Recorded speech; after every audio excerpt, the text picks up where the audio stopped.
बच्चों, कैसे हैं आप सब? आशा करती हूँ आप सब अच्छे होंगे, स्वस्थ होंगे। स्वागत है आपका इस कक्षा में। आइए आज हम पढ़ते हैं हिंदी का पार्ट 2, चूहे खा गए तराजू। श्रीधर और सुंदर दोनों दोस्त थे।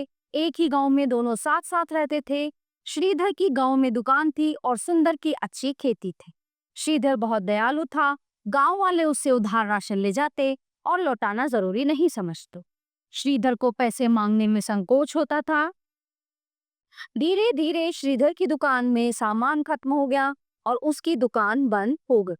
श्रीधर ने किसी दूसरे शहर में जाकर धन कमाने का निश्चय किया। उसके पास लोहे का एक तराजू था जो उसके पिताजी की निशानी थी।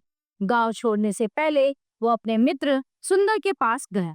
उसने कहा, मित्र, मैं आज ही किसी दूसरे शहर में कमाने जा रहा हूँ। जब तक मैं लौट कर ना आऊं, क्या तुम ये तराजू अपने पास रख लोगे? हाँ हाँ मित्र, क्यों नहीं, मैं इसे संभाल कर रखूंगा, सुंदर ने कहा। श्रीधर तराजू सुंदर को सौंप कर परदेश चला गया। 2 साल उसने अच्छी मेहनत करके खूब पैसा कमाया। हालात सुधरे तो उसे अपने गांव की याद आने लगी। पिछली गलतियों से वो सबक ले चुका था। उसने गांव जाकर फिर से अपनी दुकान खोलने का निश्चय किया। वो गांव में वापस लौटा। अगले दिन उसने अपनी दुकान की साफ सफाई की, फिर अपने मित्र सुंदर के घर पहुंचा। सुंदर ने उसकी अच्छी खातिर की। दोस्त, मैं वापस आ गया हूँ। जाते समय जो तराजू मैंने तुम दिया था, अब मुझे उसकी जरूरत है, तुम उसे लौटा दे। श्रीधर ने कहा, लेकिन सुंदर के मन में तो लालच आ गया था। वह तराजू वापस नहीं देना चाहता था। अतः उसने कहा, दोस्त, अब मैं क्या बताऊं, तुम्हारा तराजू तो चूहे खा गए थे। अब मैं तुम्हें तराजू कहाँ से वापस दूं?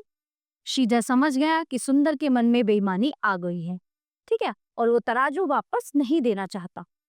उसे मन ही मन बड़ा क्रोध भी आया, लेकिन फिर भी उसने धैर्य से काम लिया। उसने सुंदर से कहा, कोई बात नहीं मित्र, ऐसा तो होता ही रहता है। अब मैं नदी पर नहाने जा रहा हूँ, मेरे पास कुछ सामान है, तुम अपने बेटे को थोड़ी देर के लिए मेरे साथ भेज दे। जब तक मैं नहाऊंगा वो मेरे सामान की रखवाली कर लेगा। सुंदर ने अपने बेटे देव को श्रीधर के साथ भेज दिया। श्रीधर उसे साथ लेकर गया और नदी के पास ही एक गुफा में छिपा दी। कुछ देर बाद वो सुंदर के पास गया। तुम आ गए, लेकिन देव कहाँ रह गया? सुंदर ने पूछा। जब मैं नहा रहा था, अचानक एक बहुत बड़ी चील उड़ती हुई आई और देव को अपने पंजों में दबाकर उड़ गई। मैं नहा रहा था, इसलिए कुछ भी न कर सका, श्रीधर ने बताया। सुंदर चिल्लाया, क्या बकवास करते हो तुम, झूठे हो। भला एक चील कभी इतने बड़े बच्चे को उठाकर उड़ सकती है? हाँ हाँ, उड़ सकती है। जब लोहे की तराजू को चूहे खा सकते हैं, तो एक चील भी बच्चे को उठाकर ले जा सकती है।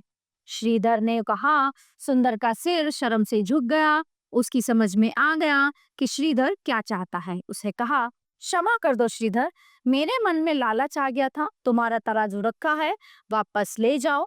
सुंदर ने श्रीधर का तराजू लुटा दिया। श्रीधर ने भी उसके बेटे को लाकर उसे सौंप दिया। तो कहते हैं ना कि लालच बहुत बुरी चीज है। तो इस पार्ट में यही बताया गया है। प्यारे बच्चों, ये पार्ट यहीं पे समाप्त होता है। आशा करती हूँ आपको अच्छे से समझ आया होगा। मिलते हैं अगली कक्षा में। धन्यवाद।